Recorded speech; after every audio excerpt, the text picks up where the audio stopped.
Good morning, everyone, and welcome again to the morning of Practical Bitachon in 2023. Really exciting to be here with everyone. This is, as we go through every time, this is a class on Shaar Habitachon, which is the gate of trust, a challenge that every single one of us face every day. We have so much that goes on in our lives, really does.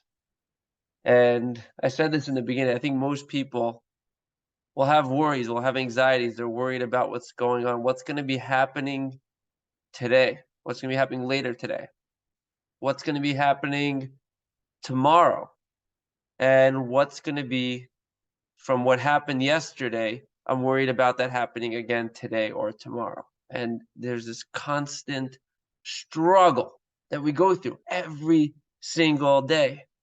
And the goal of learning this is that we're gonna be able to, God willing, be able to just lessen that anxiety, lessen that worry, so that when we be able to go take on the challenge of the Yetzer Hara, who comes every single day to us, and not every single day just in the morning, he comes at every time, that we're gonna be able to have the tools to be able to realize where it's coming from and be able to overcome them.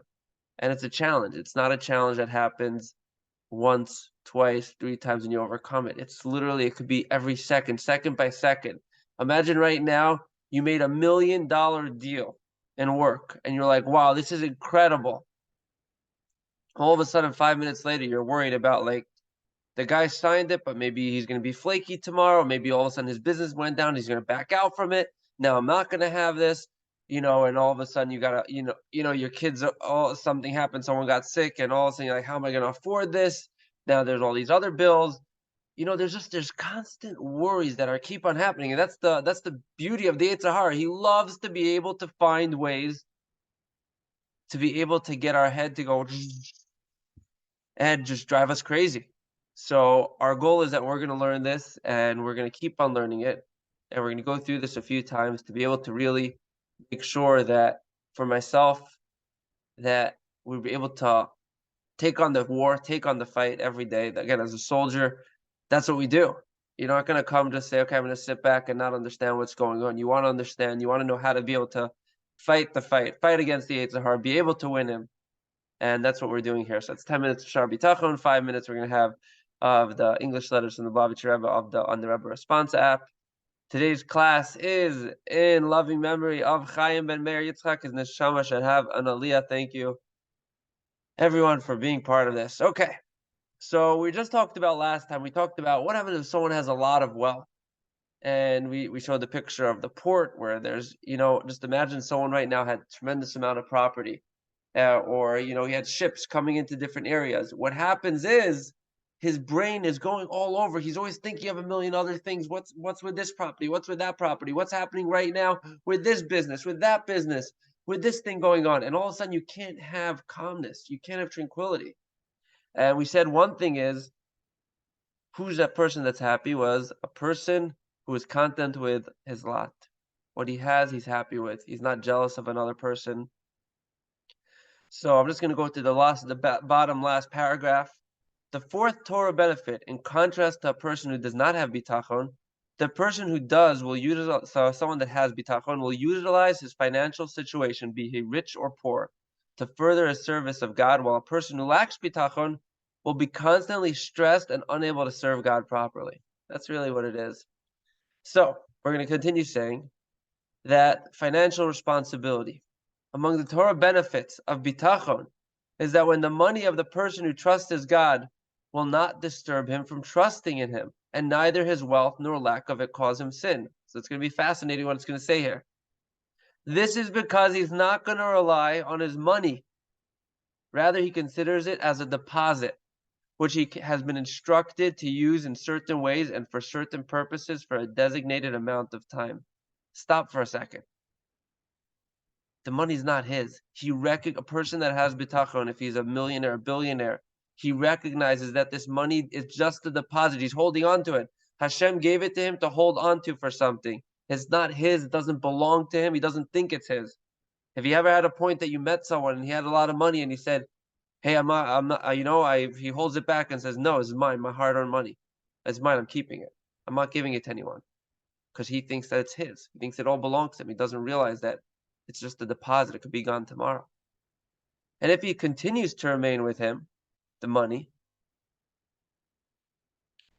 he will not rebel as a result of it, nor will he remind the one whom he's been instructed to be kind to of his kindness, nor will he ask to be repaid. He realizes that his money that he has is not his, is not coming.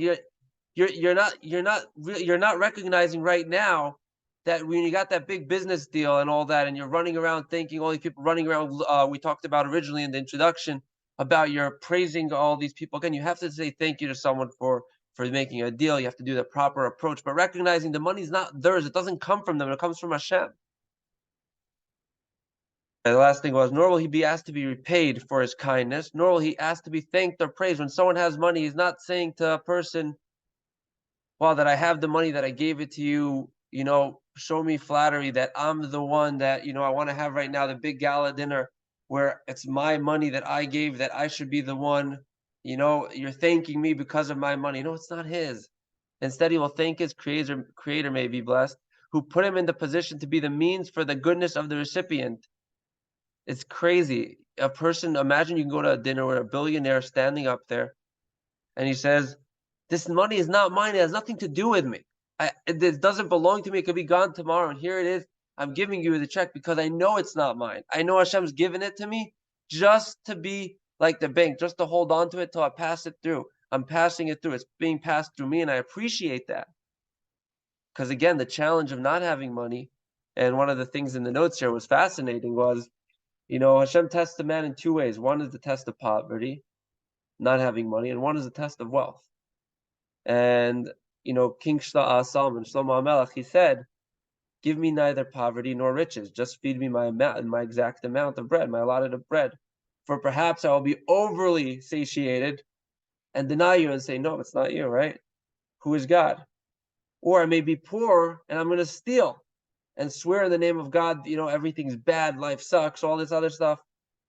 So we say, but nevertheless, if a person is going to be tested, he should be tested to have wealth, because really using your wealth, you could use it for a lot of good things, but when you have no money, it's also very challenging. And that's something we recognize that people are going through challenging times, and realizing that these are important things, and that's why we daven to Hashem, be able to have the money, to be able to do good, but realize that the money is not ours. And as the Chachamim say, the sages said that a person that has poverty makes a man lose his mind and rebel against the will of God. So it's really important that we daven that Hashem should take care of us, so we can be able to have tzedakah, be able to give, be able to constantly give. But again, remember where it's coming from. That is our goal of everything that we're doing. And then it says over here, we're going to go back to it. A person who trusts in God does not consider his money to be his. Rather, he sees it as God's money, which has been placed in his care. Therefore, he will not take credit or ask for appreciation when he uses his money to help others. Instead, he will thank God for being chosen to have the opportunity to help those in need.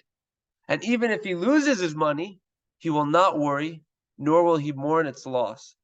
Instead, he will thank God for taking the deposit away from him, just as he thanked him when it was given to him in the first place. Do you understand that for a second? Imagine right now, a person had $1 billion in his hand.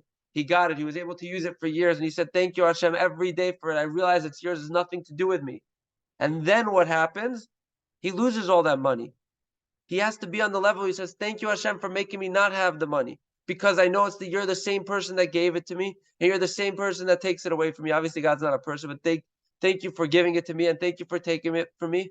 Because you understand something that I don't see. There was a reason why I had it then, and there's a reason why I don't have it now. He will rejoice with his portion. He will not seek that others be financially harmed, and he will not be desirous of other people's money. As the wise man, King Solomon, said, a righteous person eats to sate his appetite.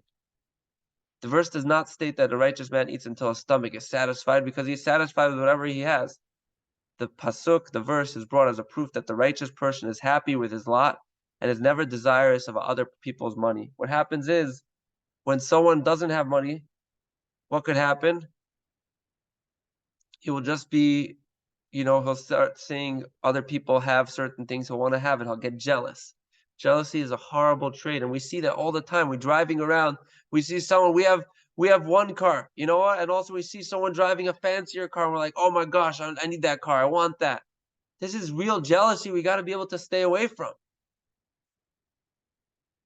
And so we have to be happy with what we have. We have a car today that's able to get us from here to there. Thank Hashem for that. Thank Hashem we were able to get there. We don't have a car. I have a bus. I'm able to pay for the bus. I'm able to get from one place to another. You know what? I work in my home office. Great. I don't have to travel anywhere. Thank you, Hashem, for that. So I don't have a car today, but look what I do have. I have a neighbor that's able to help me get me to work every day. Be proud of that.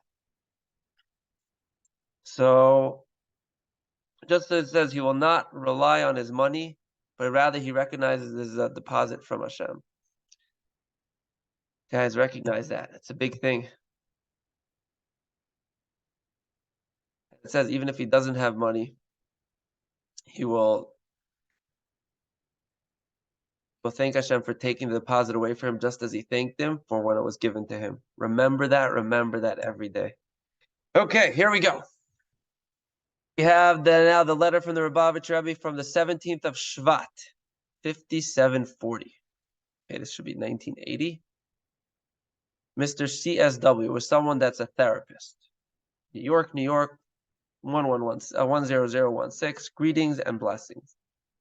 This is to acknowledge receipt of your letter with enclosure. May God grant you success in your professional services to bring relief and healing to those who turn to you for help. So he's talking to a social worker. Your qualifications as a clinical social worker, holding certificates also in psychotherapy and in mental health consultation, etc., as outlined in your curriculum vitae, I think that is, surely present a wide range of professional service, which I'm sure you render with warm personal interest and consideration for your patients. Which the Rebbe is saying that he takes care of his patients well. And there's no need to emphasize to you how important such an attitude is therapeutically in the medical profession in general and in your field in particular. Nor is there a need to point out that that those of your patients for whom believe in God is a meaningful factor in their lives, and not merely in an abstract way, but in terms of actual commitment to religious observances and practices in everyday life, in accordance with the Shulchan Aruch, the Code of Jewish Living and Conduct. Would derive much benefit from your encouraging and strengthening them in this belief. Meaning, again, strengthen yourself in God. We talked about last week, if someone has money, right? What's the religious piece that someone's taking care of? If they have money to give for charity, if they have money to use it for good things, for holy things. Clearly, strong trust in God goes a long way to relieve and even dispel anxiety and helps one attain inner peace and confidence. Guys, remember that. Moreover, it helps to overcome a split personality syndrome, which is so often at the root of mental disorder. Above all, the Torah teaches us that the performance of mitzvahs through a must for its own sake is also the channel to receive God's blessing materially, physically, and spiritually. As for your assessment of your own religiosity, we have the assurance that every Jew is endowed with the capacity to better himself. A person can always get better, even if it's a tiny drop better. You know what? I have charity. I don't know if I want to give it. I have money. I'm going to give it today give a little bit. Even to make a radical change in the right direction, provided there is a will and determination to do it. And may I add that every advancement in Yiddishkeit and Judaism on your part will be reflected manifold in all those who would be inspired by your example and influence.